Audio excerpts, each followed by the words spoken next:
所以睇樓買樓冇套路，優點缺點都要知。大家好，我係阿樂 Alex。嗱，又一個升級版嘅4.0住宅咧，公佈咗備案價啊。同樣咧係大名鼎鼎發展商樂城喺中山首個樓盤咧，公佈咗備案價嘅位置咧喺中山石岐總部，亦即係喺龍湖香山頌欣洋二城隔離啊。石岐區第3個第4代住宅承建樂城江山和明嗱。單價咧就22,700到26,800蚊每平方，總價咧275萬到482萬嘅。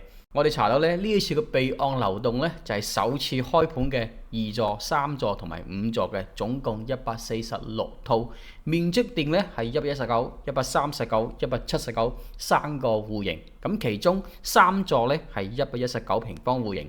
總價最低咧就喺2樓嘅，就275萬，單價咧23,000蚊每平方。總價最高咧就係頂樓26樓291萬，單價起到24,500嘅。2座咧139平方戶型，最平咧同樣都係2樓，總價317萬，單價咧22,700。總價最高咧喺26樓就346萬，單價咧起到25,200嘅。5座咧戶型就係最大，全部咧係179平方戶型，最平咧亦都係2樓，總價432萬，單價咧24,000。頂樓24單位咧就最貴，總價咧482萬，單價起到26,800喎。呢個價錢咧睇到都唔平嘅。喺年前咧，欣洋二城備案價24,000到30,000蚊每平方啦，實際開盤咧就超過8折嘅。開盤咧估計咧肯定會俾驚喜嘅你嘅。嗱，佢估計咧都係參考旁邊龍湖香山頌或者欣洋二城嘅價錢嚟嘅。承建樂城江山和明咧就計劃喺5月3號開放營銷中心啦，同時咧亦都開放樣板房嘅。首次推個面積咧就係119、139同埋179戶型，一梯一伙，總貨量咧143套。銷售有講啦，已經登記差唔多200組客戶啦，相當於咧3個人搶2套房喎。銷售話咧，大部分客戶咧都係偏好細戶型嘅，戶型咧亦都有好大個亮點。第4代住宅嘅繼續升級版，除咗有最高145嘅使用率，一梯一伙，有入戶花園、主人房、套房270度大轉角、採光窗，4代住宅最常見嘅配套之外咧，多咗一個陽台，就升級為咧南北通雙陽台設計，雙層跳高大露台嘅。龍湖香山頌保利朗逸咧就只有2樓咧係有南北通雙陽台嘅。樣板房嘅時候啊，見到係好靚嘅。欣洋二城南邊陽台咧就做咗風窗。嗱，呢個就係樂城第一次入中山，就係同本地國企承建集團共同開發嘅。從規劃、賢能、戶型咧都係按照樂城嘅高端標準打造。總佔地咧3萬平方，建築面積咧9.6萬平方，容積率2.0，綠化率咧35.3%，有8座高層住宅加一個幼稚園嘅，面積咧119、139、179同埋221平方，最高使用率咧145，裝修交樓，合同交樓時間咧係2028年年中。銷售講咧，如果按咁樣嘅進度咧，2027年年底交樓咧就問題不大。地理位置咧亦同樣好優越，喺旗江新城石岐經濟總部入邊，同老城區交界。同時咧可以享受到新區石岐經濟總部未來嘅發展紅利，亦都可以享受到石岐舊城區嘅配套。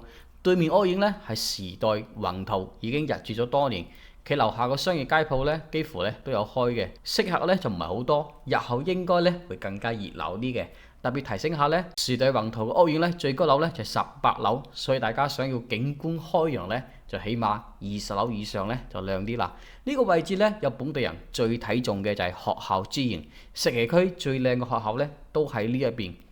省一級個學校旗江實驗小學、石岐中學、華僑中學、中山實驗小學。嗱，隔離200米咧就喺度起緊嘅地鐵站旗江新城站，哇，最近呢個啦。旁邊咧就係中山新嘅體育館、旗江新城體育中心等等等啦。同樣喺西邊200米咧就係東明橋河邊公園，相當係同一個位置、同樣個配套。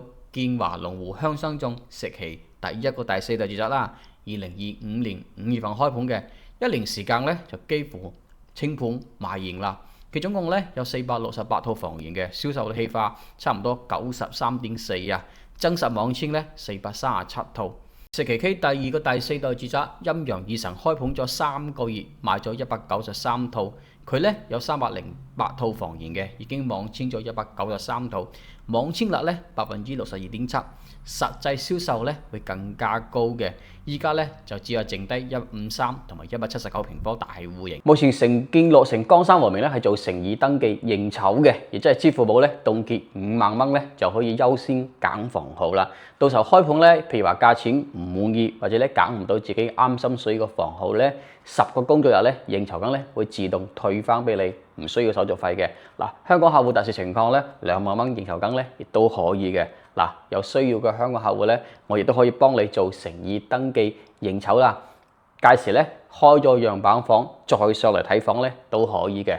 嗱，呢次開盤咧就係119、139同埋179平方3個面積。我哋再嚟睇另外一個樓盤嘅備案價，就係中山富人區雅居樂海欣新城全新組團海欣宏頂。目前喺中山市商品房信息平台咧公佈咗海欣天徑16、17座嘅備案信息嘅。呢次備案咧總共咧有208戶，其中16座咧有62伙嘅，17座咧146伙。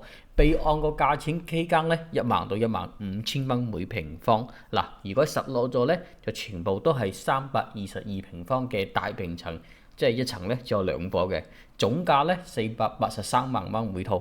如果計翻單價咧，就15000蚊每平方，全部咧都係統一價錢，佢就唔分樓層嘅。17座咧就係127、143平方兩隻戶型，總共咧38層高，一層咧就有4伙嘅。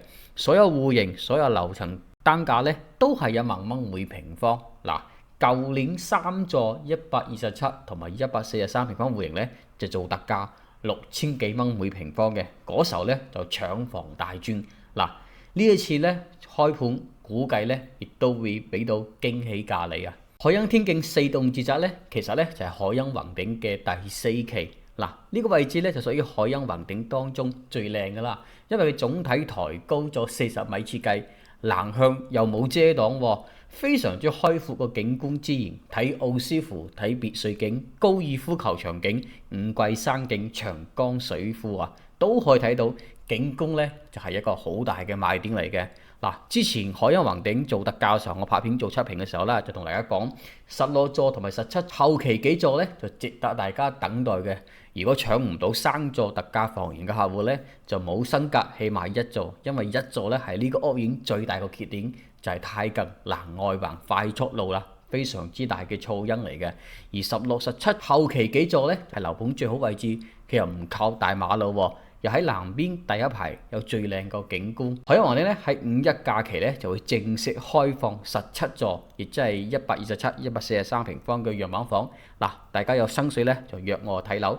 海欣新城咧係8000畝嘅生態大城，3000畝高爾夫果嶺，中央大湖，1+1超市，樓下咧有商業街鋪、社區醫院嘅。